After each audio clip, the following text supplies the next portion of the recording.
Bonjour à tous et bienvenue sur boursicoté.com pour cette nouvelle analyse technique du CAC 40 en point matinal avec une configuration qui reprend de la hauteur suite à la nomination de membres du gouvernement du côté des États-Unis. Eh bien, on est un petit peu tiré par justement une hausse au niveau des contrats futurs côté des États-Unis. Alors, les problèmes sont toujours là en France. On ouvre sur un gap haussier qui tente ici une cassure de la zone des 7320 points. Pour l'instant, on redescend ici en direction d'un comblement de ce gap. Au moment où je vous parle, le CAC 40 gagne 0,51% par rapport à la clôture de vendredi. En termes d'indicateurs techniques, eh bien, nous avons une configuration qui est haussière au sens des histogrammes du MACD et ce depuis la fin de la semaine dernière. Le RSI nous montre une pression haussière qui est pour l'instant temporaire. Au niveau des volumes, on avait eu une hausse des volumes la semaine dernière sur le rebond technique. Le fait d'avoir ce prolongement pourrait être un bon signe. Donc, du côté des indicateurs, on le voit, c'est plutôt positif. Au niveau des valeurs, eh bien, nous avons donc sans surprise quelques belles hausses, à l'image de Kering qui gagne 3,66% au moment de cette analyse, ST Micro plus de 8, LVMH, Hermès et Edenred sont dans le quintet de tête. On peut noter un bon positionnement du secteur du luxe sur ce palmarès qui, je dirais, ce qui profite un petit peu au CAC 40 par rapport à d'autres indices qui a énormément de retard sur le long terme.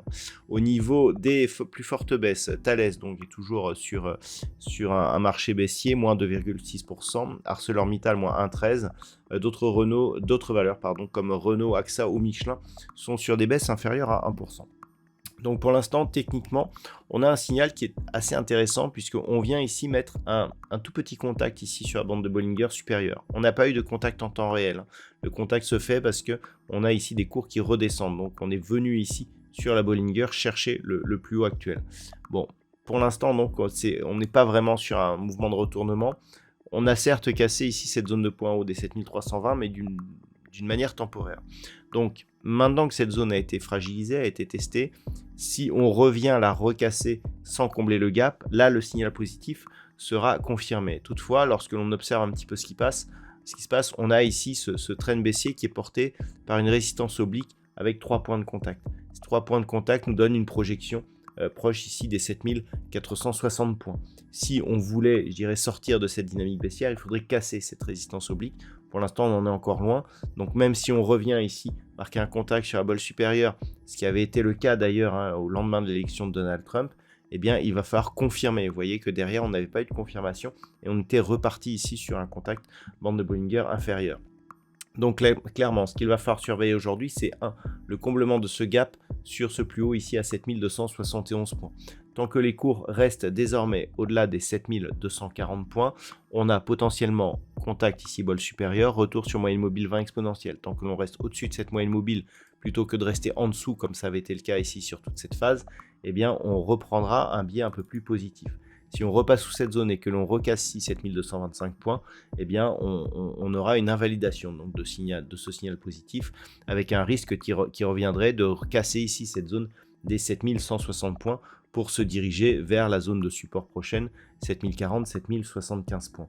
Si les cours venaient à recasser ici 7320, le deuxième élément important serait une rupture des 7365 points. Ce n'est qu'au-delà de cette zone, c'est-à-dire sur une forte pression de la bande Bollinger supérieure, que l'on commencerait à envisager ici un retour sur cette résistance et une cassure de celle-ci. Donc pour l'instant, c'est un petit rebond technique d'une dynamique qui reste baissière. On attend effectivement d'en avoir un peu plus pour commencer à éventuellement entrevoir la possibilité d'un retournement de marché.